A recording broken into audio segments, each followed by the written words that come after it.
Well, what I'd like to do today is play with something that, in my opinion, is one of the most interesting things I've ever come upon.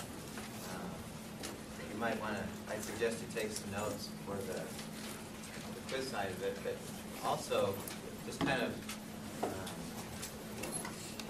this may be fairly new to some of us. Or at least maybe we haven't explored it to the extent we're going to in here.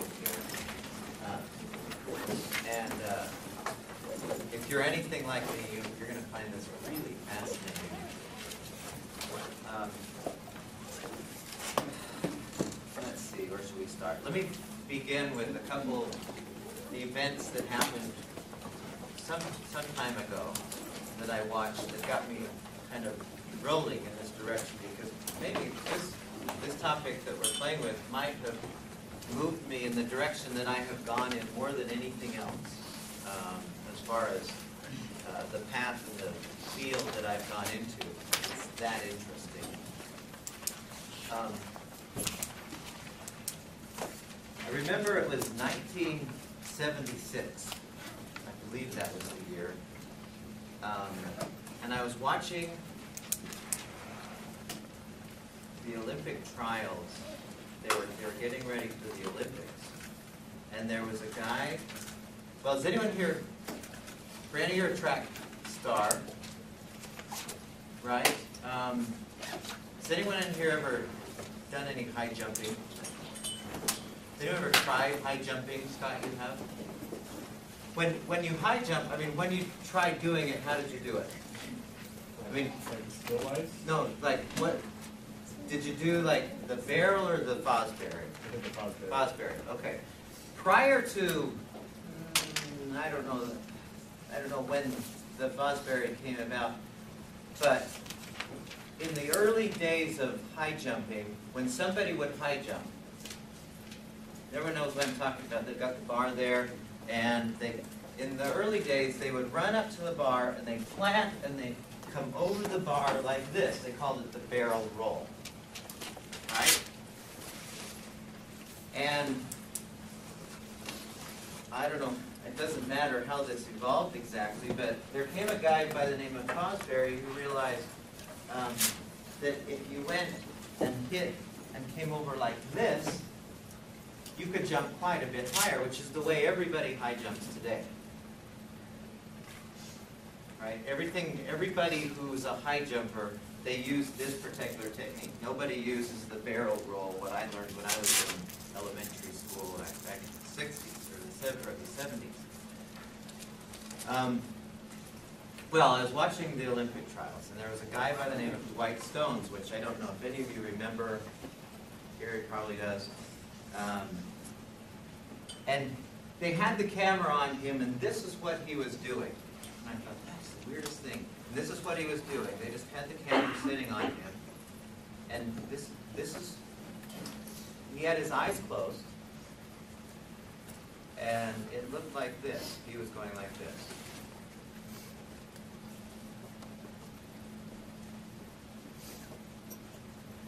Then pause for a minute.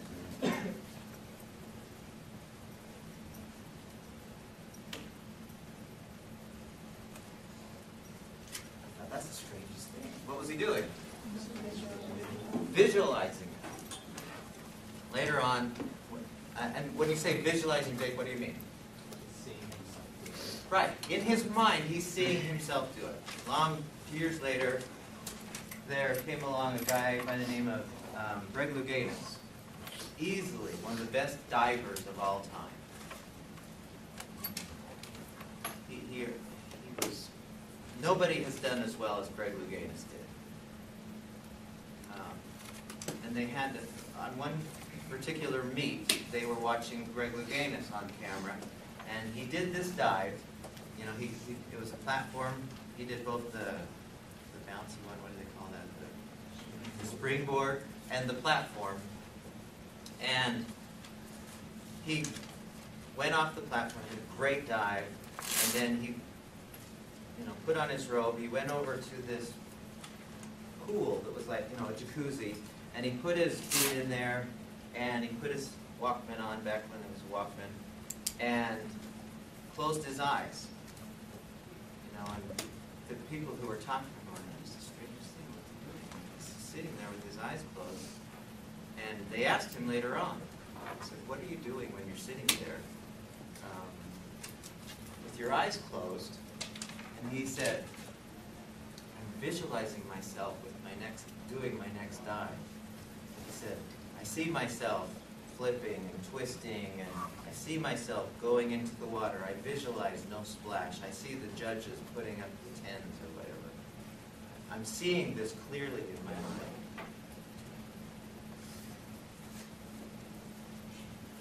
Third example, and I know these are a little bit dated for you, but I think most of you remember Jack Nicklaus.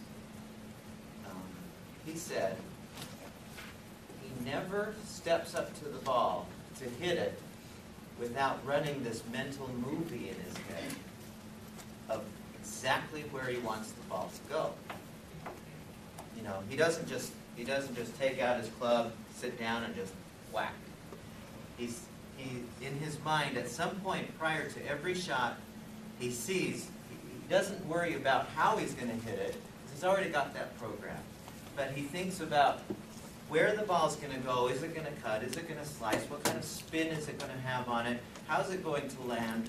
Which way will it bounce when it lands? And which direction, you know, in relation to the hole is it going to go? He sees this perfectly in his mind. Okay? We find athletes all the time who talk about this process of visualizing and seeing themselves do something before they actually physically do that. Now, what is the science behind that? What is the psychology behind that? Why would they spend their time? I mean, why would they're not doing it. Why would anyone consider wasting their time if, you know, you didn't know any better? Why would somebody think, well, you know, you're not doing it. Why would you waste your time doing it? What's the psychology behind that? No? Grant? We used to do that in basketball when we played, and what it would help me with is just focusing on, like, getting my brain and everything else focused on the game and focused on what I was going to do and how I was going to do it. How did it do Instead of just being that? distracted. How was it able to do that? You know, when you, what kind of things would you think about? I would, like, picture myself, you know, getting the ball and then doing a layup or shooting it, or I would. Would you see yourself shooting it or making it? Would you see the ball going in the hole as well? Okay. And then I would, like, focus on the sounds of the net swishing. Oh, okay. When I, you know, like the ball bouncing when I was dribbling. I would focus on that. Why would you do that? So they may not think about the rest of this things in life. Okay, so it's an ability to focus, perhaps, Once you do something once, like, you know how it's supposed to work and how it happens. And it's in there, you just have to kind of find it, and then if you can pretty much visualize yourself doing something, then your brain is what tells the rest of your body what to do. So if you can visualize it in your mind, and then once you're about to go do it, do the same exact thing that you visualized, then it's going to work for you. It's interesting that you say that because there was a study that was done at MIT, and this was reported in a Reuters news story about this particular study. And the title of the story was, "See it, imagine it, it's the same to your brain." Okay, did you catch that? So our brain, what we're going to talk about today, some aspect of our brain does not know the difference between an event we have out here and an event we create in our picturing mind, in our imagination. It doesn't understand that there's a difference between the two, mostly. Not always, but mostly. And so when White Stones is You know, when he's doing this, running around in his imagination, planting and going over, and he's doing it successfully, what's triggering in his brain? What kind of things, when you do something successfully, what starts to happen in your brain with respect to that thing? And the brain gets stimulus muscle memory to do those specific actions. Okay, that's one thing, is you actually do create that muscle memory.